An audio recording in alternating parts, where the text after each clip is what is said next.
तो question number 9 है NCERT का, ठीक है, क्लास 10th का, हाइट एंड डिस्टेंस का। उसने यहां पे बात की है the angle of elevation of the top of a building from the foot of a tower is 30 degree and the angle of elevation of the top of a tower from the foot of a building is 60 degree if the tower is 50 metre high find the height of the building. ठीक, तो यहां पे उसने क्या बात करी, एक tower की बात करी है और एक बिल्डिंग की बात करी है। ठीक है, तो मान लिया ये हमारी कोई हो गई बिल्डिंग, ठीक, और दूसरी चीज हमने बात करी एक टावर की। ठीक, नेक्स्ट हमने बात करी एक टावर की। ठीक, अब सारी बात यह है कि इस क्वेश्चन में कौन सी हम जो लाइन है उसको बिल्डिंग माने और कौन सी लाइन हम टावर माने। ठीक, अब देख इसमें पहली चीज ये है, जब एंगल बन रहा है दोनों तरफ जो एंगल बन रहा है वो टॉप से बन रहा है, बिल्डिंग के भी और टावर के भी। ठीक है, जो टॉप से एंगल बन रहा है वो दूसरे वाली बिल्डिंग के या दूसरे वाला जो आपका ऑब्जेक्ट है उसके फुट से बन रहा है। ठीक है, दूसरे वाले ऑब्जेक्ट के किससे बन रहा है, फुट से बन रहा है। ठीक है, तो उसके लिए हमें समझने के लिए पहले ये दोनों के दोनों फुट मिला लो। ठीक, एंगल की बाद में बात करेंगे, और ये भी मिला दो, इसको भी मिला लो। ठीक है, ये बन गया। ठीक है, अब बात क्या हो रही है नेक्स्ट, वो बोल रही है जो एंगल ऑफ एलिवेशन बन रहा है, सबसे पहली बात मिल रही है 30 डिग्री का। 30 डिग्री का एंगल क्या होता है, छोटा। ठीक है, तो ये जो एंगल बन रहा है ये 30 डिग्री बनेगा क्योंकि ये छोटा है। ठीक, और ये बनेगा 60 डिग्री। ठीक, अब ये भी हमारा क्लियर हो गया कि कौन सा एंगल हमें 30 लेना, कौन सा 60 लेना। जो मेन बात है कि क्या टावर होगा और क्या आपका बिल्डिंग होगी, तो बोल रहा है the angle of elevation of the top of a building, building के टॉप से टावर के फुट का 30 डिग्री बन रहा है। तो ये रहा टॉप और ये रहा फुट, ऐसे ही ये रहा टॉप और ये रहा फुट। तो मुझे बताओ जो एंगल 30 डिग्री का बन रहा है वो बिल्डिंग के टॉप से टावर के बॉटम का ही तो बन रहा है। ठीक है, ये चीज क्लियर। तो ये हो गई हमारी बिल्डिंग। ठीक, तो ये हमारी हो गई बिल्डिंग, इसको हम मानेंगे बिल्डिंग, और इस वाले को टावर, और इस वाले को हम मानेंगे टावर। तो बिल्डिंग को हम एच मान। अब उसने आगे भी देखो, if tower is 50 metre high, उसने इसकी हाइट भी दे दी 50 मीटर। ठीक है, तो वो बिल्डिंग की हाइट पूछ रहा, तो बिल्डिंग की हाइट हम यहां मान लेंगे h। अब नेक्स्ट चीज यहां क्या आती है, अगर ये h है, ध्यान देना, अगर ये h है तो मैं h पॉइंट से ये जो लाइन है इसके पैरेलल ये लाइन खींच लूं अगर यहां। ठीक है, तो ये इतनी भी तो h ही होगी। ठीक है, तो ये भी हमारी हो गई h। चलो यहां तक की गाड़ी भी हमारी आगे खींच गई,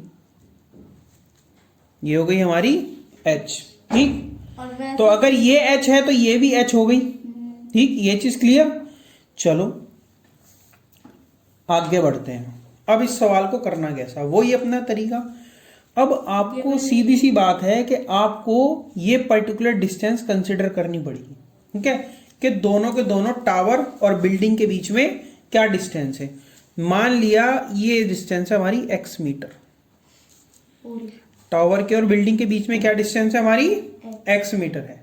तो अब लगाएंगे हम इसमें फॉर्मूला। ठीक है, फॉर्मूला क्या लगाएंगे, वही अपना 10 60 लिखेंगे। सबसे पहले हम फॉर्मूला लगेंगे 10, 60 में लगा लो, 30 में ले लो, जिसमें तुम्हारी। चलो 10 60 कितना हो गया, वो होता है √3। पहले आपका क्या होगा, h परपेंडिकुलर। हाँ, ठीक है, अपॉन बेस। तो हमने यहाँ पे सबसे पहले इनको नाम दे देते हैं, दैट इज a b, ये हो गया आपका c और ये हो गया आपका d। ठीक, तो परपेंडिकुलर हो गया आपका ab और आपका जो बेस है वो हमने x कंसिडर कर रखा है, that is your D B. ठीक है, अब tan 60 की वैल्यू आपकी कितनी है, √3 इक्वल टू ए बी है आपकी 50 और डी बी आपने x मान रखी है। ठीक है, आगे बढ़ते हैं। ठीक है, अब क्रॉस मल्टीप्लाई करेंगे। मैंने बताया था नीचे का ऊपर जाता है और ऊपर का नीचे। भाई 1 की 50 में मल्टीप्लाई करोगे तो क्या रहेगा, 50 रहेगा। तो ये तो हो गया तुम्हारा x√3 और ये हो जाएगा तुम्हारा इक्वल टू 50। ठीक, और ये √3 कहाँ जाएगा, हमेशा नीचे जाएगा। ये √3 कहाँ जाता है, हमेशा नीचे। तो x की वैल्यू आके आ गई 50/√3 और नीचे रूट वाला क्वांटिटी रखनी नहीं, तो √3 से ऊपर मल्टीप्लाई, √3 से नीचे मल्टीप्लाई। तो x की वैल्यू क्या निकल के आ गई, 50√3/3। ये तुम्हारे x की वैल्यू निकल के आ गई। अब डिवाइड नहीं हो सकता, नहीं, अब नीचे हमारा सिंपल नंबर आ गया ना। ठीक है, कोई भी इर्रेशनल नंबर नहीं है। ये √3, √2, √5 सारे के सारे होते हैं इर्रेशनल। ठीक, अब हमारा नेक्स्ट काम होगा 10 30 में। चलो, तो अब सीधी सी यही देख लेते हैं। 10 30 की वैल्यू होगी CB/DB। तो x रहेगा। चलो तो देखते हैं फिर। तो यहां से हमने 10 30 की वैल्यू निकाल ली, CB/DB। ठीक, 10 30 की वैल्यू होती है 1/√3, that is equal to CB। आपका जो CB है वो है आपकी हाइट। ठीक, आप अगर CB की बात करो, सॉरी CD, ठीक है, अपॉन DB, तो आपका जो CD है वो h है, CD h है हाइट। ठीक है, और DB हमारा x है। हाँ, तो ये CD आएगा हमारा, इसको करेक्ट कर लेते हैं CD। ठीक, और ये हो जाएगा आपका DB। ठीक, तो आपका CD की वैल्यू है h और ये हो गई आपकी x। फिर वही तरीका, क्रॉस मल्टीप्लाई, इसको ऊपर पहुंचा दो और √3 को h के पास पहुंचा दो, तो x इक्वल टू ये हो गया h√3, है ना। अब x की वैल्यू आपने इक्वेशन 1 से क्या निकाल ली, ये जो x की वैल्यू आपने निकाल ली थी 50√3/3, इसको मान लो इक्वेशन नंबर 1। तो 1 से x की वैल्यू क्या आ गई, 50√3/3। ठीक, चलो तो ये तेरा क्या आ गया, यहां बढ़ते हैं आगे। ठीक है, x की वैल्यू आ गई आपकी 50√3/3, ये हो गई 50√3/3 और ये हो गई तेरी h√3। ठीक, अब इसमें कुछ नहीं करना, फिर वही क्रॉस मल्टीप्लाई, √3 को नीचे पहुंचा दो। ठीक है, तो क्या हो गया, ये हो गया 50√3/3 और ये h हमारा है जिट इज इधर का इधर ही। ठीक है, और √3 से रूट क्या हो गया 3 डिवाइड, तो h की वैल्यू आ गई 50/3। चाहो तो इसे पॉइंट में निकाल लो। ठीक है, डिवाइड करो, क्या हो गया 3 1 जा 3 बचा 2, 3 6 जा 18, 16.67 तुम्हारा आंसर आ जाएगा। ये तुम्हारी हाइट आ गई किसकी, बिल्डिंग वो टावर। चलिए भाई, नेक्स्ट क्वेश्चन में आपको दिया गया है क्वेश्चन नंबर 10 में कि भाई दो इक्वल हाइट के पोल्स हैं, आपको दो पोल्स दे दिए, दोनों की हाइट क्या है, इक्वल है। एक हो गया AB और दूसरा हो गया CD। एक सड़क के किनारे खड़े हैं, भाई ये तुम्हारी सड़क होगी, बात ठीक है भाई। अब ये तुम्हारी सड़क होगी और ये दो पोल खड़े होंगे इसके किनारे पे।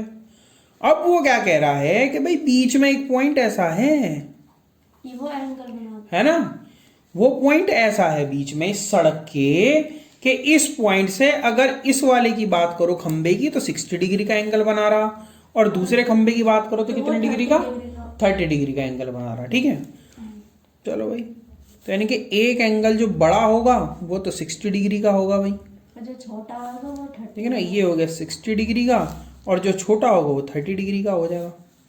तो ये थोड़ा सा छोटा हो रहा है तो ये 30 डिग्री का एंगल हो गया। चलो ये हो गया 30 डिग्री का। ठीक, अब अगली बात क्या आती है, इसको थोड़ा सा डार्क कर देते हैं। ठीक, अब उसने क्या बोला, वो नेक्स्ट चीज ये बोल रहा है कि the height of the poles and the distance. अब इन्हें हमें इन पोल की हाइट निकालनी, भाई एक की निकलेगी तो दूसरे की तो अपने आप निकल जाएगी, पहली चीज तो ये, ठीक। दूसरी, उसने एक पॉइंट और कहा कि ये जो सड़क है वो 80 मीटर चौड़ी है, 80 मीटर वाइड है, ठीक।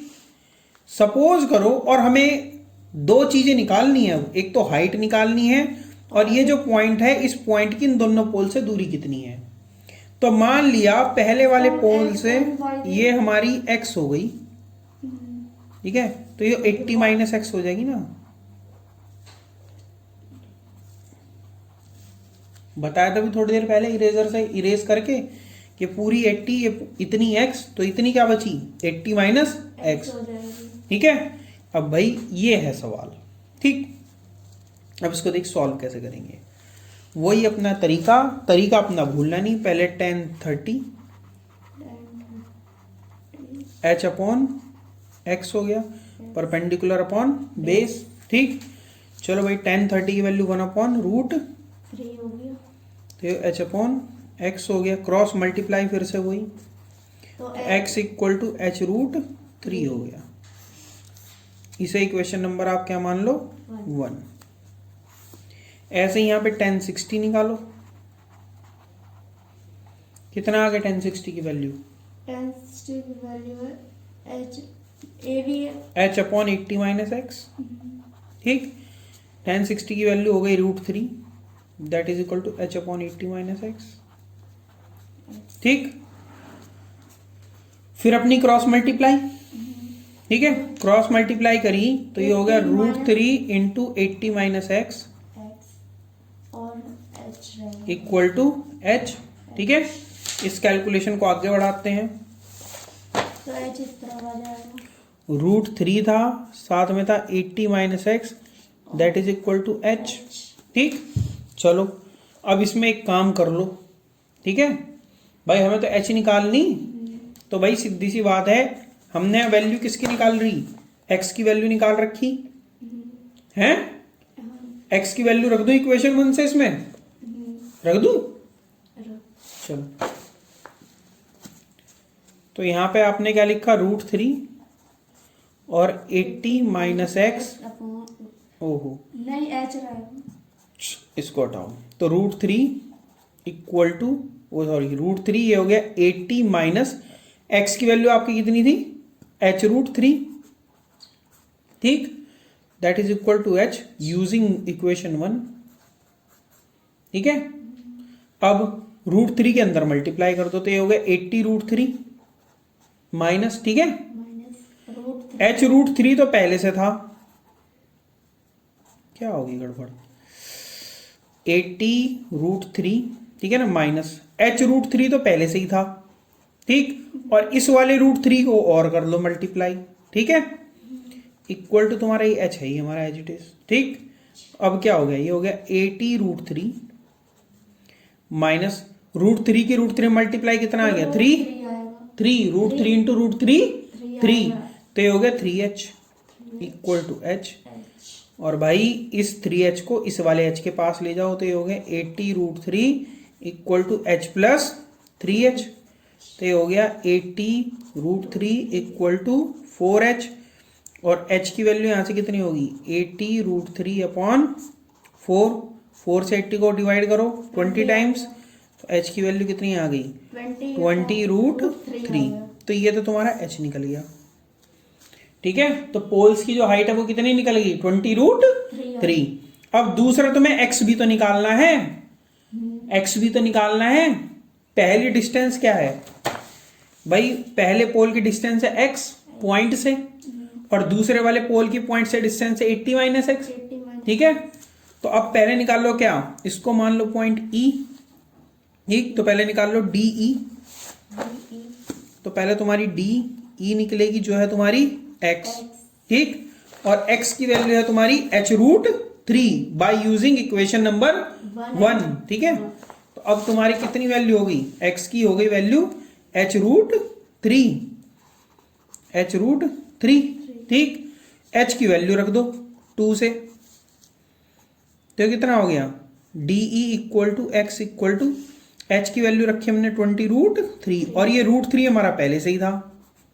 ठीक, तो 20 मल्टीप्लाई बाई 3 आ गया। ठीक, तो कितना हो गया 60 हो गया।